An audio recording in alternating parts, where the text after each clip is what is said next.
We're at the Vegan International Food Fest here in Orlando.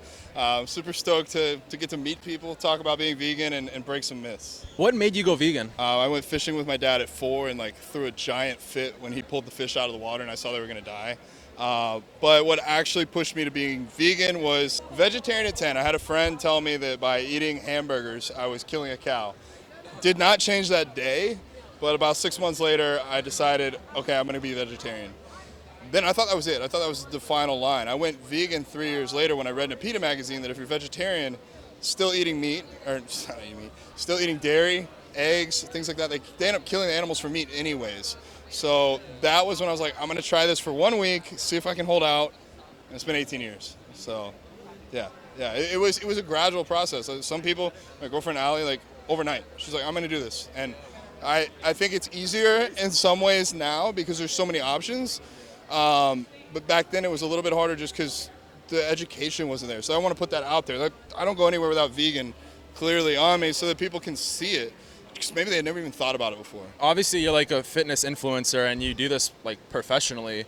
Do you think that there was a time where you had to overcome those myths of being a vegan bodybuilder? Did you think that was going to hinder your progress in any way? Or from the first day I went into the gym, somebody asked me what I was eating, one of the trainers. I was 15, and I explained to him that I was vegan and this was my diet. And he just immediately said, you're either going to have to take supplements or you're never going to grow any muscle. And so I believed him. I was like, all right, well, I've been vegan for a few years. I've been vegan before I started lifting weights. So anything I've built has been built through plant protein. Yeah, it wasn't like I grew and then switched. I was vegan many years before actually touching a weight. So everything that I've built has been during that time.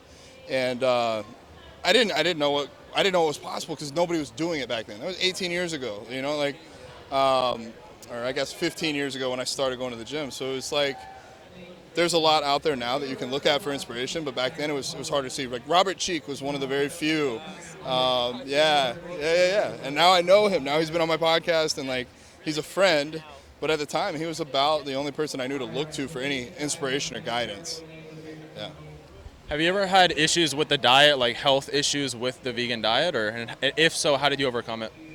I haven't had any health issues directly from being vegan.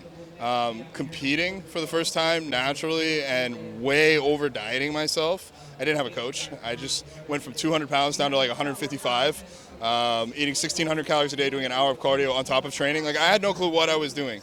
Outside of that, being vegan has never affected my health. That was more from bodybuilding. And so a lot of people don't know, I'll get my blood work run. I don't even take B12 supplements. It's fine. And with my clients, I've run blood work for hundreds of clients. Vegan or not vegan, blood work comes back varied, depends on the person, depends on their diet. The one thing that nobody knows about, it seems, is vitamin D. That's one that everybody needs to take, whether you eat meat or not, whether you're in the sun or not. That's the most deficient vitamin that we have as a species. I need a tan. You can tell I need vitamin D, but that's the thing though. If you have darker skin, you absorb less D. If you have lighter skin, you can absorb it better, but what happens if you stay out in the sun too long? You get burned. Then you get skin cancer. It's that's the one supplement you have to take for pretty much everyone.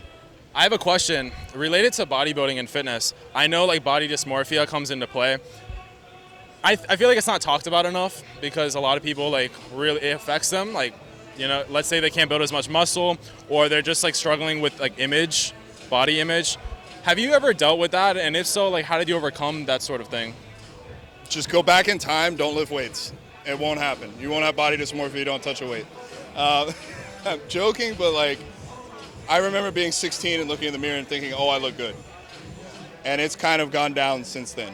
Even now, even at 250, and I'll put it this way, I train at MI40 with pros.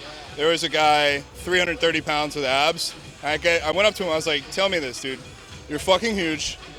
Do you realize that you're big? Do you feel big? And he's like, no, I still feel small. And I said, at that point, everybody's gonna feel small. I think as a bodybuilder, when I look in the mirror, it's not to be oh, my arms are big or whatever. It's oh, I'm a little fat here or I need to add some mass to this spot. It's more of where am I weak so that I can go work on those weaknesses.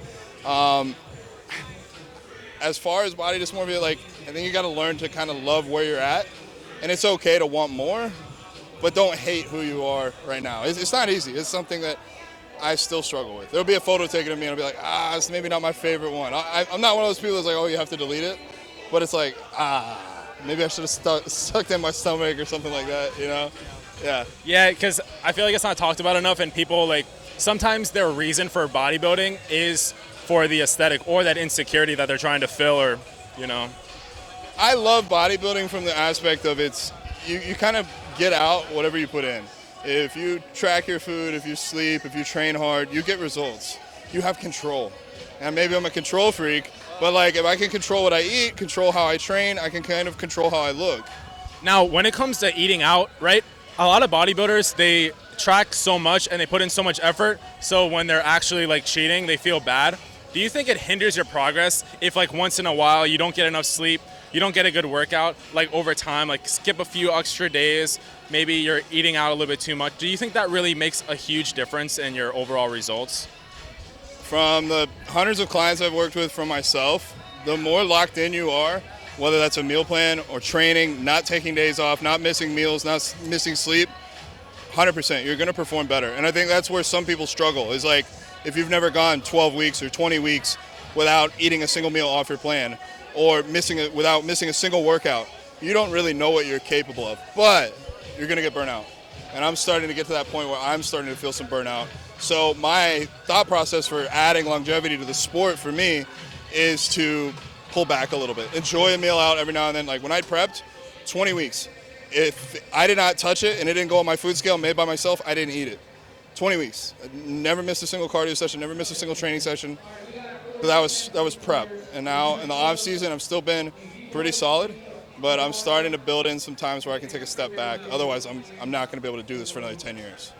Damn, John, thank you so much. Big fan, and thank you for like advertising veganism, you know, making people know, because a lot of people think you can't build muscle. It's so weird.